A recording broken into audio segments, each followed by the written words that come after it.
3 days after my daughter died. I walked into a bank in downtown Seattle holding a card I had never used. It was old, the edges worn smooth. My name written on the back in my daughter Claire's careful handwriting. She had pressed it into my palm years ago and said, "Keep this safe, Mom, just in case." I was 68 now, too tired to question her then, too broken to understand her now. The story you are about to hear is a work of fiction created by the Her Chains channel team, based on real-life situations to convey lessons about family, emotions, and human values. All characters and events are illustrative.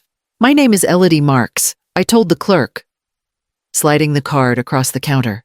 I just need to check the balance. She smiled politely. Of course. Her fingers moved over the keyboard. Then they stopped. She stared at the screen, blinked, and leaned closer as if the numbers might change if she looked harder. The color drained from her face. Is something wrong? I asked. She didn't answer right away. Instead, she lowered her voice. Ma'am, please don't leave. That word please tightened my chest. I'm not going anywhere. I said, I just buried my daughter. I'm not in a hurry. The clerk swallowed. I need to get my manager. She stood so fast her chair scraped loudly against the floor. I heard her whisper to someone behind the glass wall. Words carried on nervous breath. Flagged account. Linked investigation. Yes, that card. A man in a dark jacket appeared. He didn't introduce himself. He only looked at the screen, then at me, like he was trying to decide whether I already knew. Mrs. Marks, he said carefully. How did you come to have this card? My daughter gave it to me. I replied. Before she died, his jaw tightened. Please wait here. As he walked away, my phone buzzed in my purse. A message from my son-in-law, Nathan Cole, just 4 words. We're gone. Don't call. I sat there gripping the edge of the counter, the card still lying between us like something dangerous. Knowing whatever Claire had hidden was finally awake, and it was not going to let Nathan disappear quietly. 3 days before the bank, I stood over my daughter's grave and realized how quiet a betrayal can be. Claire Marks was lowered into the ground while the minister spoke about kindness and devotion, words that slid past me without meaning. I was holding my granddaughter's hand, feeling how tightly Lena clung to me, as if she already knew something in her world was about to slip away. Nathan Cole stood a few steps apart from us. He wore a black suit that looked freshly pressed, his hands folded, his face composed in a way that felt practiced. When people approached him with condolences, he nodded, thanked them, and stepped back. No tears, no shaking hands, just distance. After the service, he came up beside me. Elodie, he said, not looking at the grave. Do you know where Claire kept the house documents? I stared at him. We haven't even left the cemetery. I know, he replied calmly, but things need to be organized. Today, I asked. You're asking this today, he sighed, as if I were the one being unreasonable. Claire handled all the finances. I need to make sure nothing gets lost. Lena tugged at my coat. Grandma, she whispered, her voice thin. Daddy won't talk to me. Nathan glanced down at her, then back at me. She's tired. I'll deal with it later. Later never came.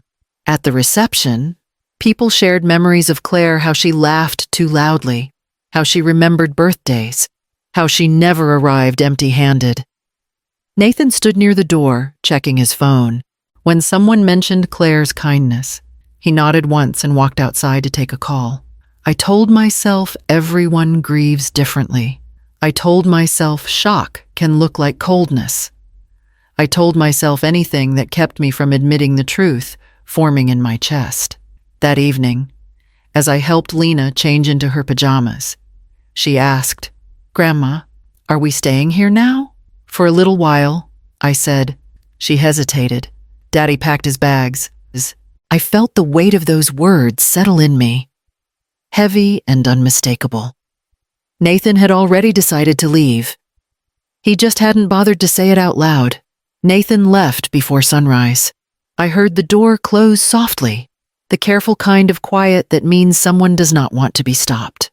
By the time I reached the hallway, the house was already lighter, like something essential had been removed. 2 suitcases were gone. So was the laptop Claire used every day. I called his name once. No answer. An hour later, I stepped outside to take out the trash and found Mrs. Reynolds from next door standing at her mailbox. She hesitated when she saw me. "Elodie," she said slowly, "I didn't want to upset you, but I thought you should know. I saw Nathan leave early this morning. With luggage." I said. She nodded. And he wasn't alone. There was another man, tall, dark jacket. They loaded the car together. I thanked her and went back inside before my legs could give out.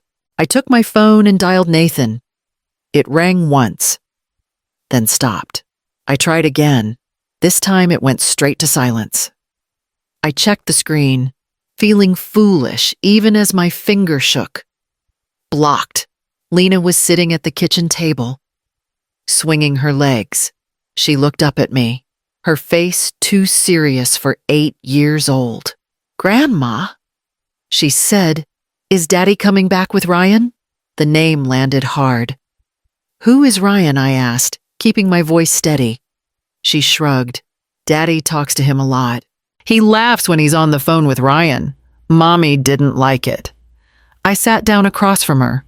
"Did you ever meet him?" She nodded. "Once, at the park. Daddy said Ryan was a friend. Mommy got quiet after."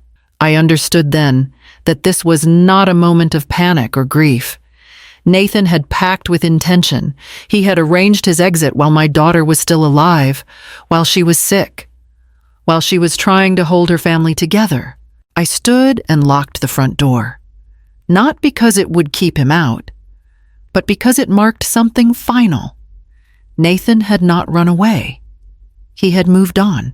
The first card failed at the grocery store. I told the cashier it must be a mistake and tried again, slower this time, as if patience could change the result. The screen blinked and rejected me. A line formed behind us. I left the cart where it was and walked out with nothing but the receipt I had not earned. Back at the house, I sat at the kitchen table and called the pension office. After verifying my name, the woman on the phone paused. "Mrs. Marks," she said carefully. "There was a withdrawal placed on your account yesterday?" "By who?" I asked. She hesitated. "Your authorized contact, Nathan Cole." My hands went cold. "That money is for living expenses." "Yes, ma'am," she replied. "There is almost nothing left." I hung up and opened the folder Claire kept in the cabinet by the sink. It was empty. I went to the bedroom and opened the jewelry box my husband had given me decades ago. Gone. Claire's laptop, the one she used for bills and school forms, was not on her desk. I checked drawers, shelves, closets, telling myself I was missing something obvious. I was not. Lena stood in the doorway, clutching her backpack. "Grandma," she said, "where is my blue folder?" My throat tightened. "What folder?" "The one Mommy kept with my papers," she said. "Daddy took it yesterday." I searched the filing cabinet again, then the safe behind the coat rack, birth certificate, school records, medical forms, all gone. I called Nathan once more, even knowing what would happen, straight to silence. This was not a man grabbing money in a moment of panic. This was someone who planned to remove every trace that connected him to us. He had taken what we owned, what we needed, and what proved we existed as a family. I locked the cabinet and sat on the floor beside it, pulling Lena into my arms. Nathan had not just emptied accounts. He had tried to erase our footing in the world, leaving us with nothing solid to stand on but each other. I found the envelope that night, after Lena fell asleep, clutching my sleeve. It was tucked inside a cookbook Claire used until the spine cracked, pressed flat between recipes she had memorized. The envelope was sealed and labeled in her handwriting, "For Mom." No date, no explanation. Inside was a bank card, old and scuffed. The numbers faded from use. Beneath it lay a folded note, written quickly but carefully, as if she had chosen every word. "Mom, if you are reading this, I did not leave things unfinished. Do not use this unless Nathan takes everything. If he does, go to the bank on 3rd Avenue. Ask them to check the notes attached to the card. Trust the process. Protect Lena. I love you." My hands shook as I read it again. And again. Claire had never been dramatic. She planned birthdays months ahead and paid bills early. If she wrote a note like this, it was because she believed she would not be there to explain herself. I whispered her name into the quiet room. "You knew." The thought cut deep and steady. Claire had seen the cracks forming while I was still insisting everything could be fixed.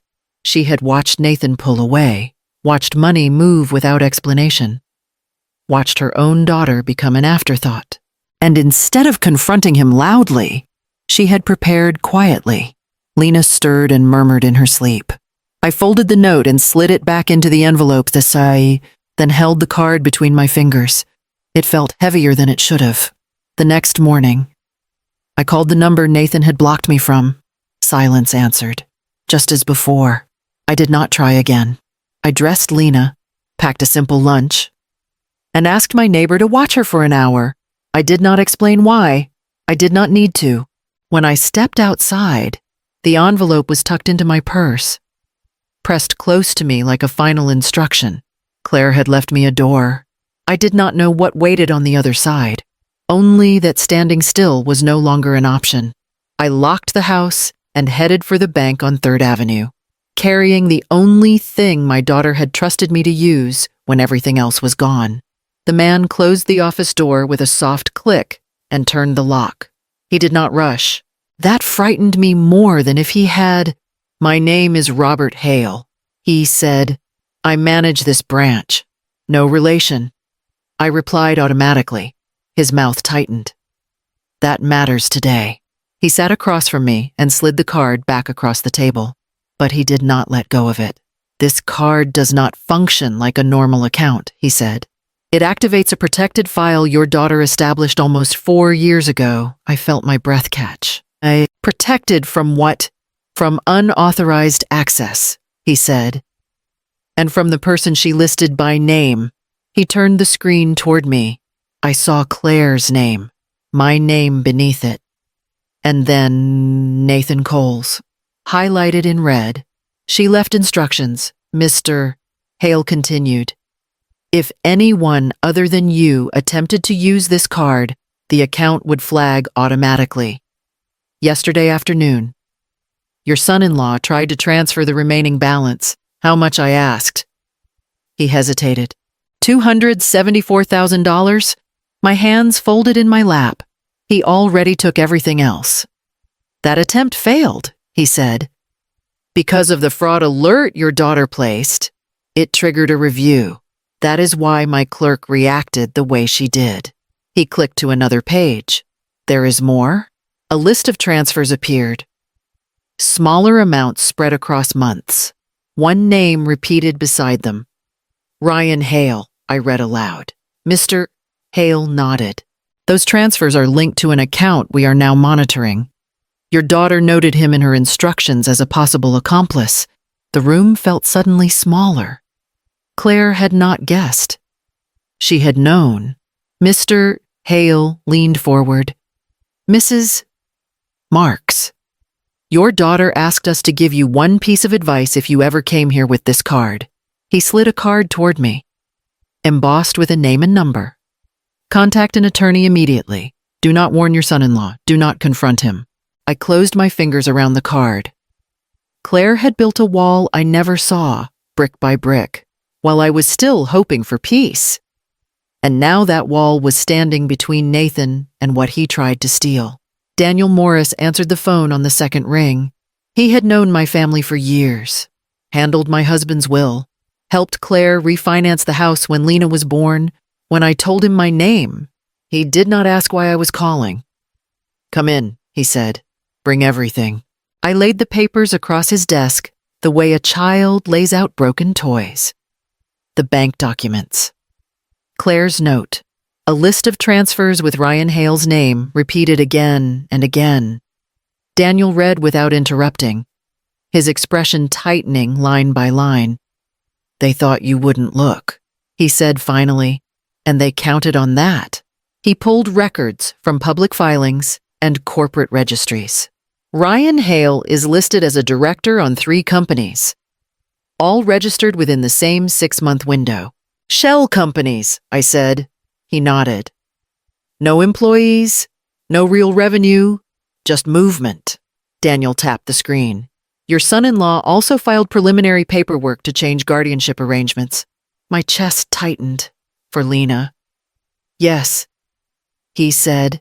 "He tried to claim sole authority while your daughter was still alive. The filing was incomplete. It would not have held up, but the intent is clear." I pressed my hands together. He planned to take her. He planned to control everything that came with her. Daniel replied. "Funds, property, access." We traced the signatures next. Claire's name appeared on several documents I knew she would never sign. Daniel circled them slowly. "These are forgeries," he said, "and poorly done."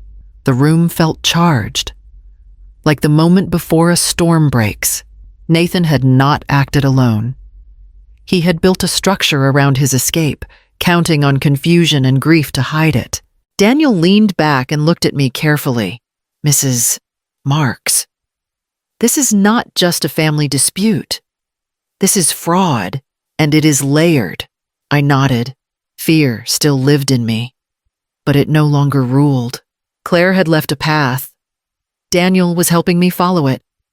"They believed the past would disappear if they ran fast enough," he said. I gathered the papers back into my folder, feeling their weight settle differently now. The truth was already moving, and it was not something they could outrun. I did nothing for 3 days. No calls, no messages, no threats dressed up as grief. Daniel Morris told me silence would feel unbearable, and he was right. Silence lets fear speak in its own voice. I let it talk, then I set it aside. On the 4th morning, my phone buzzed. "Nathan, I need the remaining paperwork today." I read it twice before replying. "Me, I'm still sorting through Claire's things. I'll get back to you." Minutes passed. Then another message. "Nathan, don't make this difficult." Elodie, "You don't know what you're doing." I showed Daniel the screen. He nodded once. "He's anxious." "That's good." "About the money," I asked. "About control." He said, "Money follows that." I sent one more message. Measured and dull. "Me, I'm grieving. You'll have to be patient." Nathan didn't answer. He wanted panic. He wanted noise. I gave him neither. Behind the quiet, things moved. Daniel filed notices. The bank extended the fraud review. A federal examiner contacted him about Ryan Hale's companies. Not with sirens or headlines, just requests. Confirmations. Locked doors opening in the right order. Ryan called me that evening. I didn't recognize the number, but I answered anyway. "Mrs. Marks," he said smoothly. "Nathan asked me to help clear some confusion." "There isn't any confusion." I said, "There is a record." He paused. "We can make this easy." For whom I replied. The line went dead. Daniel smiled when I told him. "They're reaching," he said, "which means they're running out of room." I tucked Claire's note back into my purse and sat beside Lena as she did her homework. I corrected her spelling, poured her milk, listened to her talk about school like the world was still intact. Nathan and Ryan believed the hardest part was over. They believed the trail had gone cold. They believed I was an old woman clinging to papers she didn't understand. I let them believe it. because the moment they tried to move what they thought was theirs, the door would close. Daniel called me just after noon. "They're in a meeting," he said. "Downtown, conference room, glass walls," with whom I asked, people they were trying to impress. I pictured Nathan the way he always was in public, calm voice, steady smile, speaking as if nothing could touch him. Ryan would be beside him, relaxed, confident, already spending money that was never truly theirs. Daniel continued. "The order went through this morning. All linked accounts are frozen." I closed my eyes once. "Every one." "Yes," he said. "Personal, corporate, offshore, no movement, no access." I imagined the moment it happened. Nathan mid-sentence, Ryan checking his phone, the pause when the screen refused to cooperate. "They're being approached now," Daniel added. "This won't be loud." It didn't need to be. Later that afternoon, Nathan called me. Not a message, not a demand, a call. "Elodie," he said, and his voice finally cracked. "What did you do?" I answered calmly. "I protected my granddaughter." "You had no right," he snapped. "You went behind my back." "There was nothing left to go behind." I replied, "You took everything you could reach." "This is a mistake," he said. "Ryan's lawyer will fix it. Ryan's lawyer is answering questions." I said, "About fraud, conspiracy, identity theft." Silence stretched between us, heavy and unfamiliar. "You think you've won," Nathan said quietly. "I think you underestimated me." I replied. He exhaled sharply. "You were never part of this. That's where you were wrong." I said. Claire made sure I was. Daniel confirmed the rest that evening. The trust was finalized in Lena's name, structured so no guardian could touch it without oversight. School funds, living expenses, stability. Nathan could never gamble with again. Lena sat beside me on the couch, coloring carefully within the lines. I watched her hands move, steady and sure. Nathan's voice echoed in my mind, stripped of certainty at last. He had believed power belonged to whoever moved fastest, whoever lied loudest, whoever disappeared first. He never considered the quiet woman he left behind, holding a card, a note, and a promise. That day, everything he built stopped moving forward. And for the first time since Claire died, something in me did too, not from fear, but from relief that the ground beneath us was finally firm again. The ruling came on a Tuesday morning. Daniel Morris called and said, "It's done." The way people do when they know the word carries weight. Fraud, conspiracy, identity theft, each charge read into the record. Each one stripping away the version of Nathan Cole that relied on distance and denial. His name would no longer move quietly through offices and accounts. It would stay where truth keeps it on paper, in public, impossible to erase. Nathan called me once more after that. His voice was smaller than I remembered. "They froze everything." He said, "They protected what you couldn't respect." I replied, "You turned everyone against me." "No," I said, "you did that yourself." The funds he tried to hide were placed into a trust created solely for Lena. It paid for school, for stability, for a future that did not depend on his moods or promises. The trust required oversight, signatures, transparency. Control was replaced with accountability, and that was the point. When Daniel explained the final terms, he watched me closely. "You could have pushed harder," he said, "destroyed him completely." I didn't want destruction. I told him I wanted an ending he couldn't rewrite. That night, Lena asked why I was smiling. "Because we're safe," I said. "Forever," she asked. "As long as I'm here," I replied. "And even after." Later, when the house was quiet, I sat at the table where Claire used to sort mail and pay bills. I thought about the choice she made to prepare instead of explode, to document instead of scream. I followed her lead. Truth lasts longer than rage. Protection lasts longer than revenge. If this story meant something to you, tap like, share it, or leave a comment below. Someone out there might need to hear how quiet strength works when noise fails. The lesson I carry now is simple and hard-earned. Love is not passive. It plans. It records. It stands up when grief tells you to lie down. Nathan took what he could carry. He could never take our names, our future, or the fact that we finished the story he tried to abandon.